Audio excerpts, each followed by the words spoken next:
আজিৰ এই সভাৰ মেইন উদ্দেশ্য আছিল আমি সব অনুষ্ঠানৰ হেড অফ দ্য ইনষ্টিটিউশ্যনৰ লগত আমি মিটিং কৰিছোঁ। আমাক এডভাইজাৰী কমিটি গঠন কৰি দিছে প্ৰমোদ বড়ো ছাৰে আৰু আমাক দায়িত্ব দিছে এই কামখিনি আপোনালোকে কৰক। ইতিমধ্যে তেওঁ সিদ্ধান্ত লৈছে ডিগ্ৰী ষ্টুডেণ্টৰ পৰা ইউনিভাৰ্চিটি PG ষ্টুডেণ্ট লৈ আমি আজি লঞ্চ কৰিলোঁ, যিটো আপোনাৰ এই ইয়াতে মই দেখাই দিছোঁ দাহাল বুলি। প্ৰত্যেকটা ষ্টুডেণ্টছে তাতে ট্ৰাইবেল নন ট্ৰাইবেল বড়ো অবড়ো এইবিলাক কথা নাই, চবে প্ৰাইভেট ভেঞ্চাৰ চবে 5 লাখ টকাৰ ইঞ্চুৰেঞ্চ পাব। অল অভাৰ BTRত আমাৰ 54,000 গ্ৰেজুৱেট ষ্টুডেণ্ট এইটো 5 লাখ কৰি ইঞ্চুৰেঞ্চ পাব যদি কোনো ধৰণৰ এক্সিডেণ্ট হয়। এইটো টাটা AIGৰ ইঞ্চুৰেঞ্চ, এইটো গভৰ্ণমেণ্টে স্পনচৰ কৰিব। ছেকেণ্ডলি DMIT টেষ্ট যিটো আমি কৰিব ওলাইছে, আমি যিটো DMIT টেষ্ট এইটো চৰকাৰে আমাক দায়িত্ব দিছে। প্ৰায় 7,09,113 ষ্টুডেণ্ট আছে এণ্টায়াৰ BTC ক্লাছ 5ৰ পৰা হায়াৰ ছেকেণ্ডাৰীলৈ। তেওঁলোকৰ আমি DMIT টেষ্ট কৰাম। DMIT টেষ্ট কৰাৰ পিছত তেওঁলোকৰ যিটো ৰিপৰ্ট আহিব আমি গাৰ্জিয়ানক জনাম যে আপোনাৰ ল'ৰাটো ভৱিষ্যতত এই লাইনত পঢ়িলে ভাল হ'ব। গতিকে সেইমতে আমি ছাজেশ্যন দিম আৰু আমি তেওঁলোকক গাইড কৰিম। আৰু থাৰ্ড হ'ল, যদি অনুষ্ঠানত কোনো ধৰণৰ প্ৰব্লেম আছে আজিৰ ভিতৰত আমাক মেইল এটা আমি দি দিছোঁ। বডোচা কি আছিলে মেইলটো? বডোচা কি আছিলে?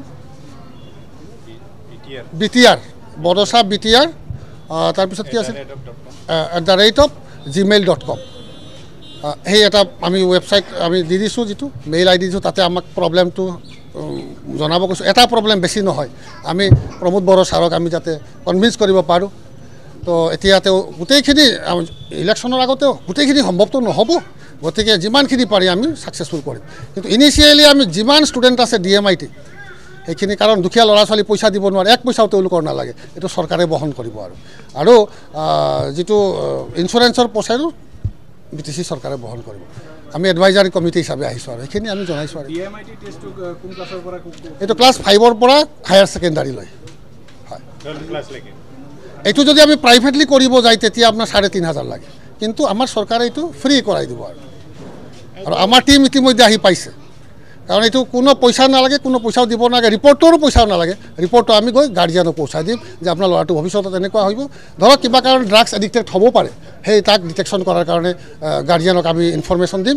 আৰু এইটো আমি ওদালগুৰিত 14 তাৰিখৰ পৰা জুলাই 14ৰ পৰা কেই তাৰিখ আছিলে 14ৰ পৰা 21 তাৰিখলৈ আমি ইয়াতে কেম্পিং কৰি বহি থাকিম। গোটেই ষ্টুডেণ্টৰ লগত মিলি আমি গাৰ্জিয়ানৰ লগে আমি এইখিনি আৰম্ভ কৰিম। ডিষ্ট্ৰিক্ট ৱাইজ 5টা ফেজত আমি কৰি দিম। আৰু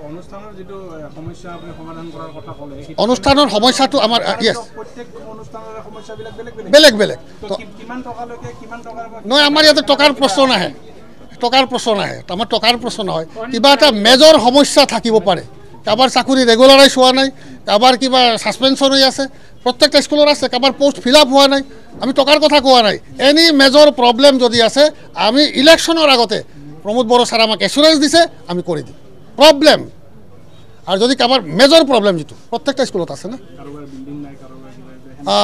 ইনফ্ৰাষ্ট্ৰাকচাৰটোতো তাৰমানে এইটো কি হয়, অলপ টাইম লাগে। এতিয়া ইলেকশ্যনৰ আগতে এইখিনি সম্ভৱ নহয়। যদি স্কুলৰ কোনোবা পোষ্ট ৰেগুলাৰাইজ হোৱা নাই, কোনোবা যদি ছাছপেনশ্যনত আছে, কোনোবাৰ আমাৰ পেঞ্চন পোৱা নাই, সেইবিলাক যদি কিবা প্ৰব্লেম আছে আজি ৰাতিৰ ভিতৰত আমাক 10টাৰ ভিতৰত আমাক প্লেচ কৰিব লাগে। ইমেইলটো আমি দি দিছোঁ, আমি সেইখিনি সমাধান কৰি দিম। আৰু এইখিনি সম্ভৱ। আমি জুলাই মাহৰ 14ৰ পৰা 15ৰ ভিতৰত 54,000 আমি ডিষ্ট্ৰিবিউট কৰি দিম ইঞ্চুৰেঞ্চ।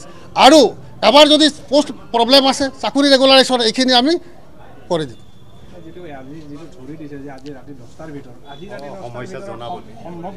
নহয়, তেওঁলোকে খালি মেইল কৰিব। মোৰ কলেজত 4জনৰ ৰেগুলাৰাইজ হোৱা নাই, কিয় কাৰণে? BTC অফিচৰ কাৰণে। সেইখিনি আমি কৰি দিম। বিল্ডিঙৰ কথা কোৱা নাই, বিল্ডিঙৰ কথা ক'লে ভাবিব ইলেকশ্যনৰ কাৰণে আহিছে। আমি সমস্যাটো কৈছোঁ, বুজি পাইছে?